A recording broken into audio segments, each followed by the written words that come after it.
This is the official We Own This City podcast from HBO and Pineapple Street Studios. I'm D. Watkins, the host of this podcast and writer on HBO's We Own This City, a series from George Pelecanos and David Simon on corruption and abuse within the Baltimore Police Department.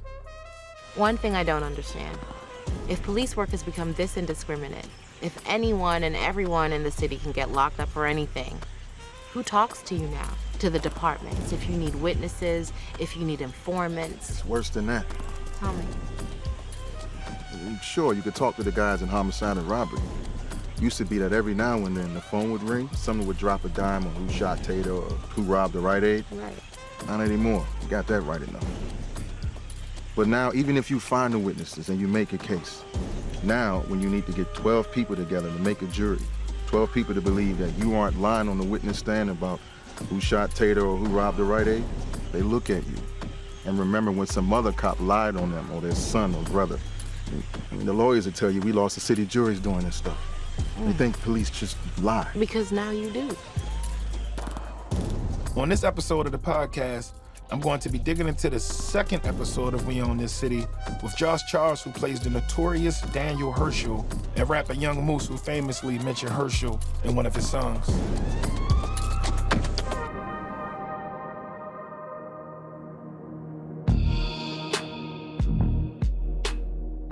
There's so much to this episode, but one of the stories that sticks out to me is the relationship between problem cop Daniel Hersl and the rapper he wouldn't leave alone, Young Moose. I covered these two for the Baltimore City paper back in 2014. Moose was an up-and-coming young rapper with local appeal in Baltimore in a way that I never saw before. We had a few local rappers sign record deals with major labels, but none of those guys quite had the streets on lock like Young Moose. I was teaching middle school students at the time, and Moose was the only person they would listen to. I think Hersl knew this, so he would purposely arrest Moose in an effort to stall his career. Back when I was writing an article about the two of them, I was still in the neighborhood and collecting stories from Hersl survivors. A judge remarked on the 46 complaints that Hersl and his partner had racked up between them. Even though they each only had one of those complaints sustained, the judge noted the prevalence of the pattern. Misconduct, sometimes when it's frequent enough, it indicates a lack of desire to tell the truth, the judge said. In May 2007, Hersl and another cop spotted a 50-year-old cafeteria worker named Lillian Parker selling raffle tickets. Hersl asked her what she was doing, and she said she was waiting for her friend to come pick up her ticket. They charged her with selling drugs. She spent 2 days in jail, but prosecutors dropped the charges against her. When she sued the city, they settled the case for $100,000. 3 months later, Hersl and his sergeant stopped several women in a Joy Garden carryout and tried to search them. When one of the women got smart with them, Hersl reacted violently. In the deposition, the woman said the cops broke her arm. "He punched me in the arm," she said. She heard a loud pop and fell onto the floor. The city settled the lawsuit for $50,000. A few years later, a guy named Charles Faulkner said he fled from Hersl, who then broke Faulkner's jaw and nose with his fist in a police radio. The city settled the lawsuit for $49,000. At this point, Hersl had cost the city close to $250,000 in settlements. Moose spent this time making music, which means he paid producers for beats, paid for studio time so that he could lay down tracks, and paid an engineer to mix those tracks before going into promo mode, and paying directors and editors to crank out his music videos that garnered millions of hits. All of this money being circulated in and around a young Baltimore artist community. Moose's music was stimulating a Baltimore artist economy, while Hersl was not only committing overtime fraud with taxpayer money, but also cost taxpayers hundreds of thousands of dollars due to his settlements. It was really easy for people to just write Young Moose off as this bad guy because he's black and coming out of East Baltimore and had been through the system. It was also really easy for those same people to hold up Hersl as this great American hero because he was white and a police officer. But when the facts came out, it became clear that the easy assumptions aren't reliable. Moose is currently out in the world making music, while Hersl was serving an 18-year sentence in federal prison.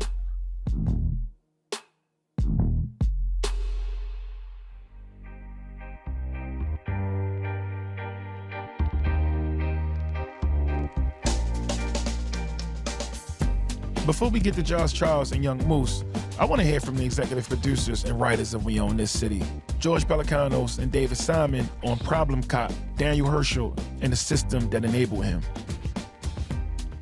Danny Hersl was a local through and through, like a real Baltimore guy. He grew up in Highlandtown and high school dropout, didn't qualify for the force, so he went to Anne Arundel County and was a cop there for a while. And then when he had that under his belt, he came back to Baltimore and became a patrol cop. And fairly quickly, Hersl had a reputation amongst the citizens and within the department of being a guy who was extraordinarily aggressive and sometimes brutal. You know, he says it in a scene we wrote in episode 2. He says, look, the people who make complaints are criminals, and they're criming.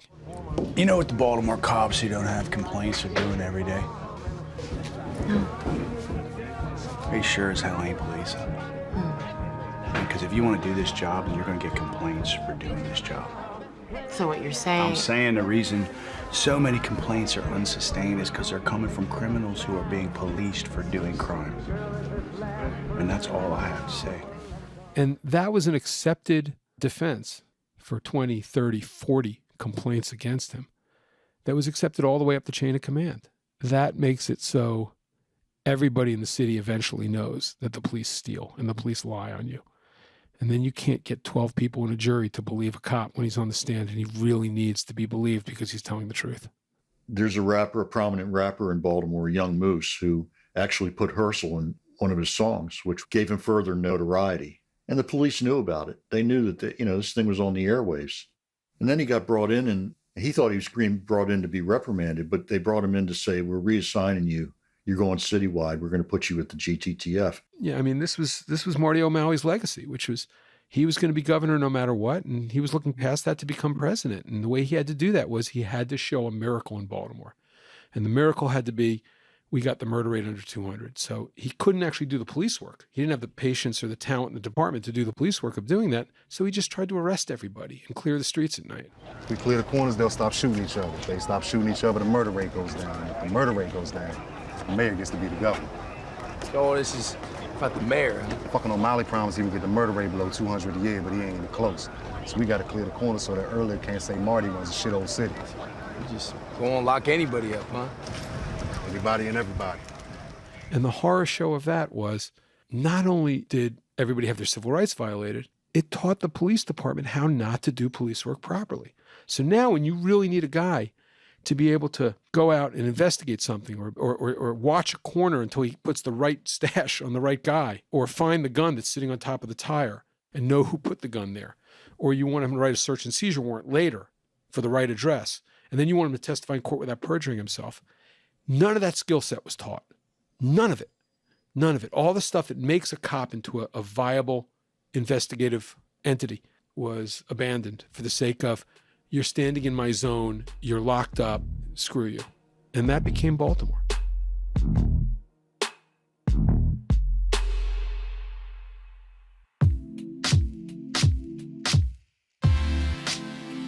My next guest, the legend himself, one of the best rappers, not just in Baltimore, but in general, Young Moose. Welcome to the podcast. Young Moose, nigga! What it is, man, you already know how we coming, man. Let's get it started. So happy to have you here. So the first thing I want to talk about, which is extremely important and a lot of people don't really understand, what were you taught about police officers when you were growing up? I was taught that you gotta be careful with some police. There's police brutality going on now, but it was like a little worse back in the day. It wasn't like the internet, it wasn't no help. So people couldn't really put it out there like that. So by the internet and stuff popping now and me rapping, I got a chance to really expose what's going on with the law and the system and stuff in the city. You remember the first time you were ever harassed by a police officer? Yeah, I probably was like 16. Police just came around on the area I'm from, and they just they already had it out for that area. Because you know how you got older people that's from your neighborhood that do what they do or did what they did. So it's like when you come up after them, there's already a curse on your environment. So it's like, I ain't had no win. Like I went through that early, dealing with the harassment and Just because the environment we from, they looking at us all the same. Like, all right, so we got this next generation coming up, we got to stop them. So instead of them doing stuff in the right way, they coming around breaking law. Just a lot of dirty stuff. Like, even when we was juveniles, like, they was treating us like we was grown men. There's nothing you can do because you're born into it, right? Right. So I think a lot of people don't really understand that you can be a little kid just playing on your block one day, and then, like all little kids do, you get taller, you get older, and now they just group you in. Now they look at you like you your father and them. Exactly. When you start getting older, they like, oh, no, it's like, they don't want you to grow up. They think like you going to walk the same route, like you going to, destroy the environment like the people before you or however they putting it. But I look at it like people before us really wasn't destroying the environment. People taking care of their family. Absolutely. It's them coming through destroying the environment. But we get the blame for it. How did you meet Hersl? I ran into him like 2012. I've been hearing his name before I ran into him. He already had his little reputation. People got reputations in the street. He got a reputation that he just dirty. So you got to know whatever affiliated with him going to be dirty. When did it get to the point where he started to try to single you out? When he heard my music. That's when all the problems came, when they really started hearing my songs. So when he heard about me having the show coming up down the Royal Farms Arena, it's like he already had an eye on me. Like, he was trying to stop whatever I had going on that was positive because they know it's from the streets. But it's like, I can't help where I'm from. I'm rapping. He couldn't handle the influence that I had. He saw you about to have this big historic moment. Exactly. And then what? And it's like, I can't let that happen. And he did everything in his power not to let that happen. I'm talking about wherever area he heard I was in, he came. Whatever shows he heard I had, he popped up at, told promoters, don't let him perform. He got warrants. I ain't had no warrants. Like, just coming to all my shows, just making up anything. Sometimes the promoters went with it. Sometimes they didn't. Yo, it's really, really, really hard to, like, be able to catch a wave as a rapper, right? I always tell people, you one of the first people from Baltimore that had a following and a buzz. Right. And then you have this person who, and I've had conversations where I've told public officials, politicians, like, yo, this man's a racist, this man's a racist, this man's a racist. Right. But you give him a badge and a gun and you allow this man to just roam freely. Right. And they didn't really have an answer for that. So my question for you is, how did you feel when you was going through that, and how did it impact your family? I felt like it was over for me, bro. Like, damn, like I found something positive to do, and they trying to stop that. Like, what can I do? I ain't hustling. I'm rapping. Why is y'all trying to stop something positive that a young man got going on just because I'm black and the environment I come from? I'm rapping about my past to make these kids' future better. I don't want them to go on what I'm rapping about and use that to try to live that life. I'm rapping about that because I want them to better their future. But they perspective on it is a whole totally different thing. So then it's like, it impacted out my family like hard. Like, by me going to jail, keep going to jail for nothing, I had labels on the table, a way to really get my family out of here. I had major labels on the table, and it's like every time he heard anything, I got arrested. I almost got locked up. He locked me up, bro. For nothing, bro. I'm talking about, y'all Moose got a show coming up? They blitz wherever area they know I be at, go get them. You ain't got to have nothing on you. They gonna have something to put on you. They go in different environments and they get drugs from all certain people. They don't lock everybody up. They had their picks. They'll probably come in your hood, you from up, probably 10 minutes from us. Go through your hood, terrorize y'all, and probably find a whole rack of stuff and say, you know what, today y'all lucky day. And bring whatever they found from on your block down to our block. You heard me? And jump out on you. You don't got nothing. Whatever they found somewhere else going on you. That's really how that go. I think about the line you have on the forgiveness freestyle when you say, the law been really on my ass since that Hersl stuff. So you feel like other police officers was empowered? He put other polices on my trail, like whatever perspective he had on me, he got them looking at me like that. Once I put his name out there and we had our Lord, out in the counter with each other, he like just spreaded the bad word on me. And it's like, since that it's like it's a target on me. It's like it wasn't just him no more. It was getting bigger and bigger with more police is like following his steps, trying to, just take me out. And other officers who be in them same district as Hersl, at the end of the day, they officers too, but you got some that's going to speak out on their perspectives and stuff. One of them came to me like, look, bro, you get a chance, get some money, and get the hell from out of here. Mm-hmm. He said, the guy Hersl, he said he hates your guts, man. And this one of his co-workers, he said, check this out. He said one day he came in the district and one of his other partners had put my CD on his desk, like up on his wall. And when he came in his room and he seen my poster and stuff on his wall, he zapped out, flipped the whole thing upside down. Who the fuck did this? He went crazy, flipped it all upside down. And that probably was one of the times when he got that mad and just came and raided the house without a warrant. He had so much hate for you. He tried to lock your mother up. Yeah, he locked my mother up. Ain't no try. He locked my mother up, and he ain't even know for sure that was my mother. He just added it up. My mother pulled up, and he was looking like, this gotta be Young Moose mother. Put the cuffs on her. And locked my mother up for no reason, bro. And like the last couple of times that I got arrested before Hersl and them went to jail, he was catching on that I was complaining. Me and my family was complaining on him. So after a while, he just started sending people. When the house raids come, he wouldn't be one of the ones in my house because he know that we already got paperwork and stuff on you. So he's sending his guys to come in. But every time when they'd come, they'd be like, my mother would be like, why y'all keep messing with my son? And they'd say, like, we just doing somebody a favor. We just doing somebody a favor. Who y'all doing a favor for? What favor is y'all doing? I feel like people who listen to this, if we really gonna have an impact and make a conscious effort at changing their way of thinking, they need to know what are some of the emotions and feelings and things that go through your mind when you arrested for something that you didn't do. Like, it's already fucked up if you get locked up for something that you did. You get locked up for some shit that you didn't do. It's kind of like triple down on what that feeling is. Man, it's like a give up feeling. Like I was about to give up a lot of times in that cell. Not like I'm going to kill myself, but it's like it had you there. It had you there. Like, damn, what I'm living for? I really ain't do nothing and I'm sitting in the cell. Not even on top of that, locked up.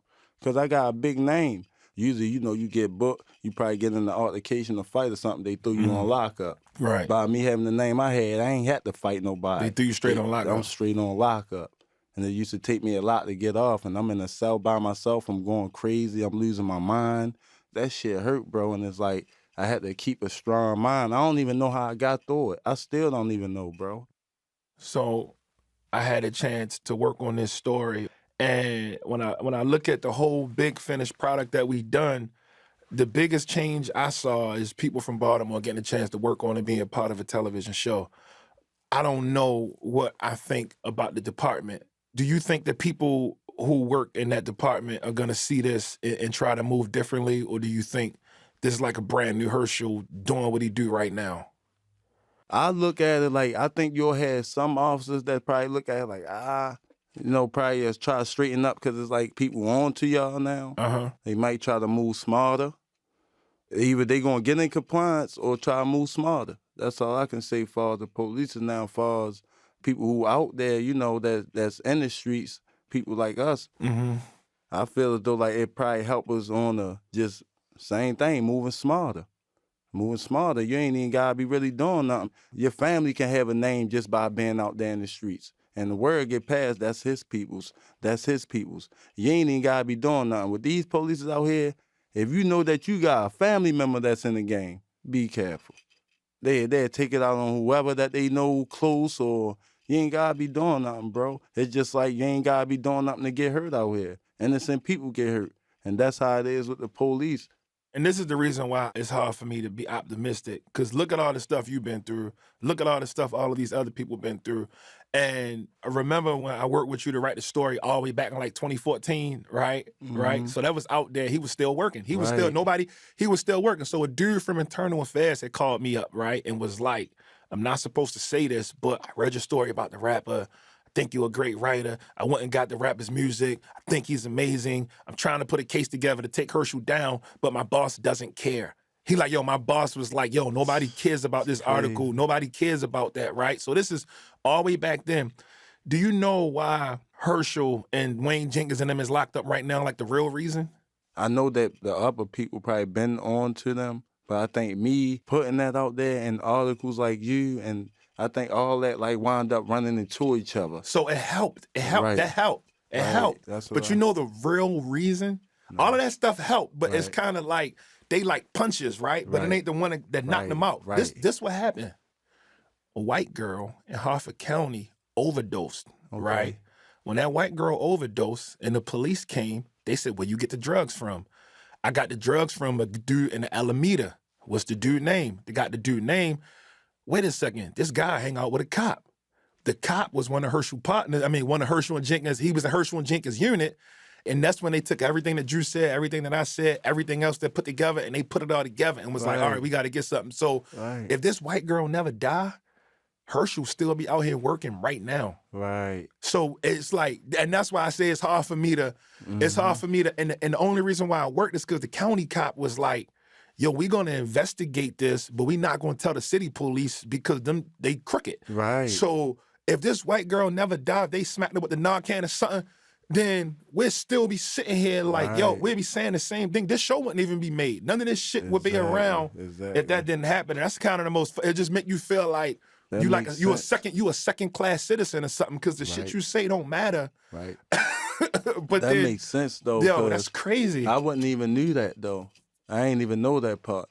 Right now, it's there's gonna be like a lawyer listening to this podcast, or there's gonna be like a judge or somebody, a politician with the power to bring about change, and they dealing with a guy or a woman who was in a situation that you was in after you was harassed by Hersl. What should that person who can make that change know? Don't give up on us. Certain stuff that them police did to us, it messes up mentally. So sometimes some of us be hard to like deal with, but don't give up on us, you know. Make sure our story get out there. This shouldn't happen again. How you say it took all these years, that shouldn't happen again. You get what I'm saying? Because we got youth that's coming up now, and they got bright futures, but Absolutely. they can't just keep blaming stuff on the corners. When y'all got the law, that's not even right.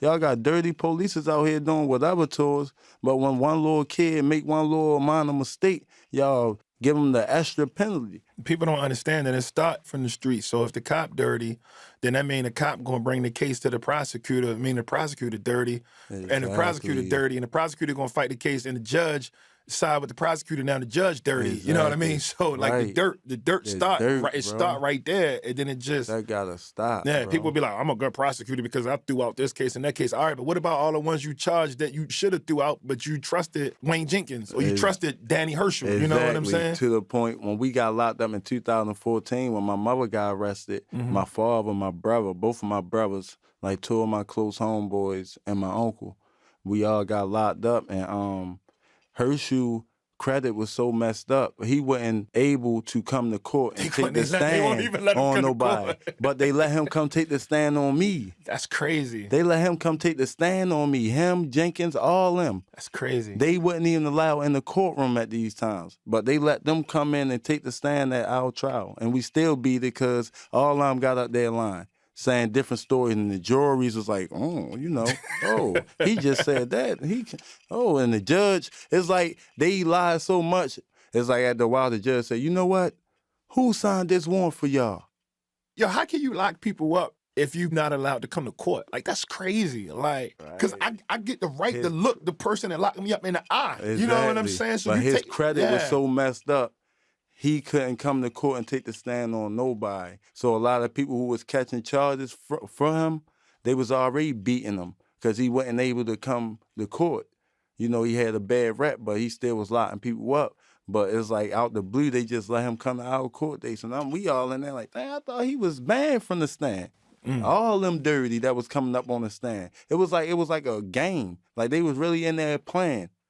One's coming there and say, no, because I ransacked the door and Hersl was behind me. Then when Hersl come in there and they got him talking, he'd be like, yeah, so I was the one that, that rammed the door and my partner, and the judge like, he just said he rammed the door. So it was like, they was like, bro, it was a mess, bro. Like, it was a mess, bro.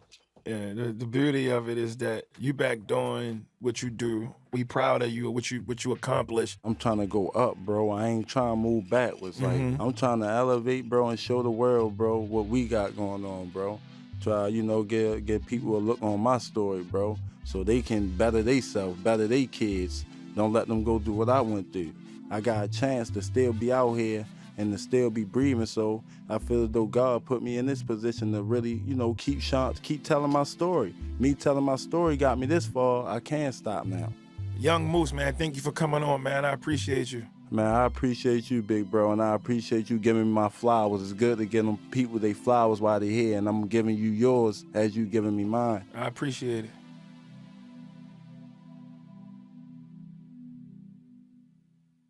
Really, really excited about my next guest, Josh Charles, born and raised in Baltimore City. And we own this city. He plays Daniel Hersl, a cocky, brutal cop who becomes the subject of multiple complaints. Josh, welcome to the show. Thank you, D. Nice to be here. Thanks, man. Hersl grew up in Hollandtown and around the Hollandtown area and playing ball at the boys club, and that was his Baltimore. What was your Baltimore like coming up? I grew up in Mount Washington, and then after a little stint in public middle school in the county, I went to Baltimore School for the Arts. I spent a lot of time in the city. Yeah, I did my first movie when I was 15, was John Waters' Hairspray, and that was in Baltimore, and I've never worked there since in any film or television projects. So I've been itching to get back to Baltimore, particularly to work with people like David and George, and that are just, tell great stories about the city and know it so well. So I knew this story particularly well. I've followed Justin's reporting and have for years, and I was intimately aware of the story of the Gun Trace Task Force. And as I was reading it, it was so cinematic to me. I couldn't believe, once I got over the horror of it, just that, wow, this is an incredible story. While it's a painful story, it's an important story. And being able to tell painful stories sometimes I feel really lucky, to be able to do that and to be able to do it in my hometown. It was a great experience. I want to talk about some of the things that went down while you were not just prepping for the role, but playing the role. So I heard a story about you going on like a ride along and you like chasing a guy, and then you guys caught him, and then you're like, the fuck am I supposed to do? I'm not a real police officer. Yeah, that night was wild. That night, it was pretty sleepy during our ride along. There really wasn't much happening, right? But one of the most emotional moments for me was like early on in the night, we pulled over and there was two kids kind of in a car, and they had some drug paraphernalia on them, and they pulled them out and just were talking to them, getting their information. And the one guy was really, really upset. Part of what he was saying and his sort of emotional reaction to what was happening was like, this happens all the time. You don't understand like what we're going through, like Ward and Taylor, those guys, like they put us through this. And it was just, I looked at John and it was like, wow, like here we are in this moment, actors doing research, watching real cops doing their job respectfully. And here are the ghosts of some of these characters that we're playing, right? And you're realizing that the ripple effect of that and the repercussions are still very strong in the psyche of that community. I know that community is not alone. So the sense of like what these guys did, the weight of that, I felt really strong in that moment. So that was a really intense moment for me. And it gave me just goosebumps thinking about it. And then the rest of the night, again, was pretty laid back until we're riding back. And all of a sudden, like, what's that? Some guys standing around, it looks like what a guy's lifting up like a shotgun.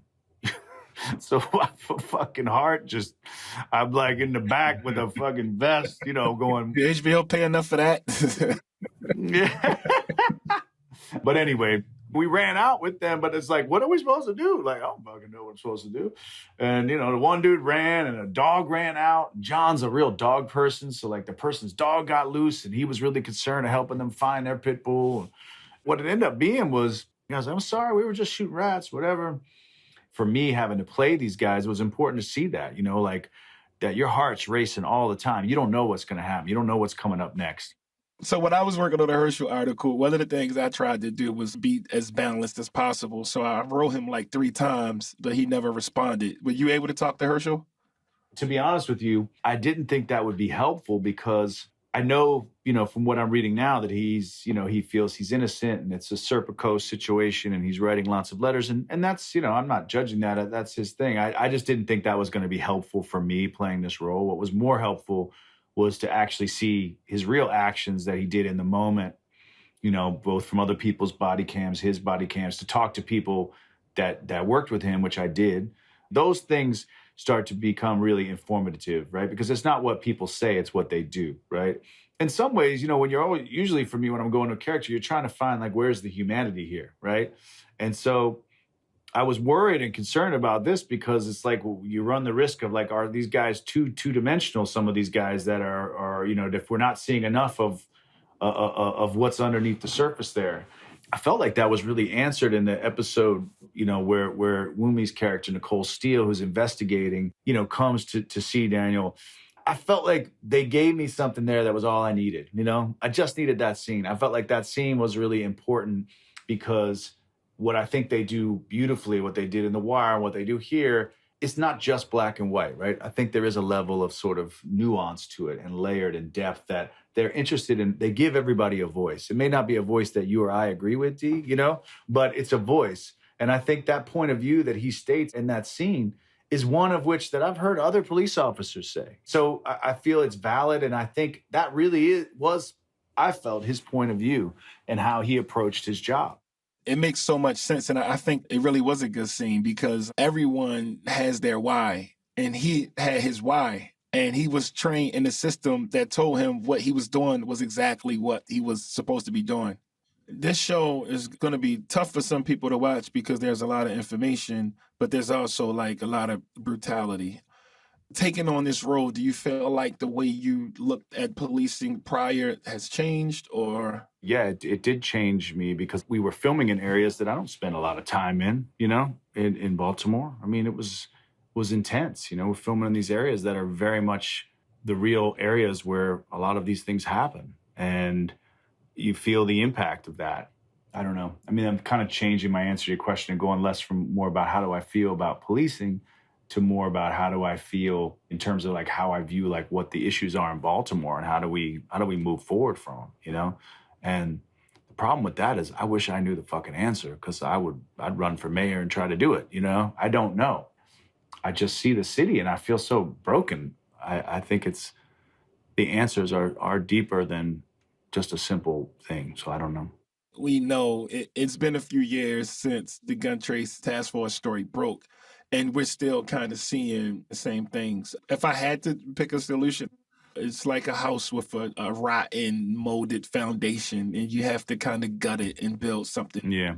And it's not to slight the officers who are doing the right thing or trying to do the right thing. Mhm. It's that even if you're trying to do the right thing, like I had this conversation recently with a lawyer, and I was like, yo, you can call yourself an ethical prosecutor, but if you got to try cases from officers that are fucking liars, then like you're kind of not, you're not doing good. Right. You can think you're doing good, Mhm. but if you know that this cop can't testify, he's on a no-call list because he gets on the stand and he lies like it whitens his teeth, then you should kind of fucking know that you're not, Yeah.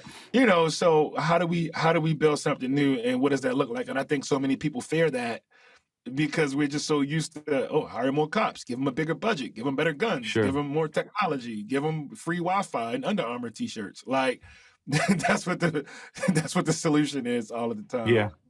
I think sometimes you gotta reimagine what these things look like. Mm-hmm. I also think about, disarming a large segment of the department because everybody doesn't need guns. And when you say that, people look at you like you're crazy. But I've been living East Baltimore, down the hill, in and out different housing projects for the bulk of my life. I lived in some rough spots, and I don't have one story, rough spots that were heavily policed. And never in my life, I have no stories and I don't know anybody with a story that can say, oh my God, if that police officer didn't come down here with his gun or her gun and shoot this person or that person or capture this bad guy or that bad guy and save the day, I don't know what would have happened. As a society right now, it's not working. Yeah, well, it's not. And I think the idea of also like education is an important one in terms of, who you're recruiting and who you're going after. Absolutely. Now we're starting to have children who are like fourth and fifth generations of dealing with people who've been through living in a city like Baltimore. Generationally, when you pass that down and you pass it down and you pass it down, you are building up like a machine that is generating people who don't have a stake in society. They feel like there's nothing there for them, and it was nothing there for their father and their mom and their grandparents and then their great-grandparents. It was nothing there for them, so they feel like they're inheriting shit. They feel like their schools are shit, their neighborhoods shit, the way they're being policed is shit, and the politicians and policymakers and people who have the power to change these things don't give a fuck, and this is how you respond. And, you know, even at my most destructive, I never thought about what was going to happen next year or in 5 years. I never thought about what was going to happen past the present moment I was in. And no, I wasn't looking for trouble, but I was gladly not turning that shit down. And my mentality didn't change until I felt like I could benefit from the city. I can benefit from being productive and positive. If I work hard, I can get something back. And these young people feel like they're never going to get anything, and they live like people who feel like they're never going to get everything, and we got to change that. We have to erase that mentality, and we won't do that until we put something real behind these words. Yeah. What do you want viewers to take away from We Own This City? You know, I don't know. I always struggle with questions like that. I guess it's like anything. I want them to be, you know, have it to be thought-provoking and spur conversations and make people think a little more deeply about a subject either they thought they knew or didn't know at all, and be, you know, entertained in the process, hopefully. Art can have a way of just holding that mirror up and hopefully having us learn from it. Absolutely, man. This was a great conversation. Thank you so much for coming on. Dude, amazing talking to you, my brother.